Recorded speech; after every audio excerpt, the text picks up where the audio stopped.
திருவரங்கன் உலா அற்புத சரித்திர நவீனம் அத்தியாயம் 7. அத்தியாயம் 6 சுருக்கம். தத்தனும் வல்லபனும் குளித்துவிட்டு வருகையில் யாத்திரிகன் வாளோடு வந்து போர் புரிகிறான்.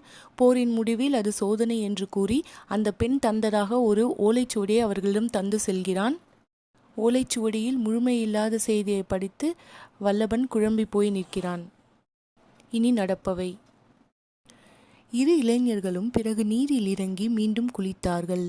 கரை ஏறியதும் தத்தன் அந்த மகர கண்டிகையை கையில் எடுத்து பார்த்தான். வல்லபா, இது நம் வசம் இருக்கட்டும், ஆனால் இதற்காக நாம் நம் வழியை விட்டு பிறழ வேண்டாம் என்று கூறினான். வல்லபன் மறுமொழி கூறவில்லை. அவன் ஏதோ யோசனையில் இருப்பது தெரிந்தது.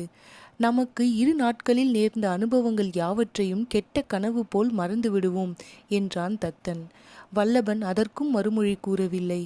அப்படியா சொல்கிறாய் என்பது போல் ஒரு பார்வை பார்த்தான். ஆமாம், நமது லட்சியம் வேறானது. அதற்கு இடையே வந்த இந்த சம்பவங்களை மறந்து விடுவோம். நாட்டில் யார் யாருக்கோ எவ்வளவோ துன்பங்கள் துயரங்கள் ஏற்படுகின்றன. அவைகள் எல்லாவற்றையும் துடைக்க முற்படுவது என்பது நம்மால் இயலாத காரியம். கேள் வல்லபா, உன் தாயார் உன்னை இவ்வளவு தைரியமாக வெளியே அனுப்பியிருக்கிறார் என்றால் அதன் காரணம் என்ன என்று கேட்டான்.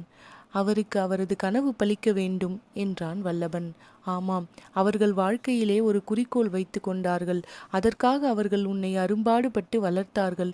உனக்கு கல்வி பயில்வித்ததும் அன்றி கொங்கு தேச வீரர்களிடம் அனுப்பி மல் வில் இரண்டிலுமே உன்னை பழக்கினார்கள்.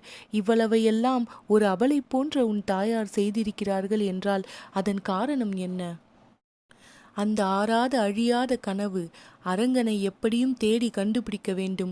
வாழ்நாளுக்குள்ளேயே அவரை அரங்கத்தில் மீண்டும் எழுந்தருள வைத்து கண்ணார காண வேண்டும். இதுதான் அவரது அழியாத வாஞ்சை.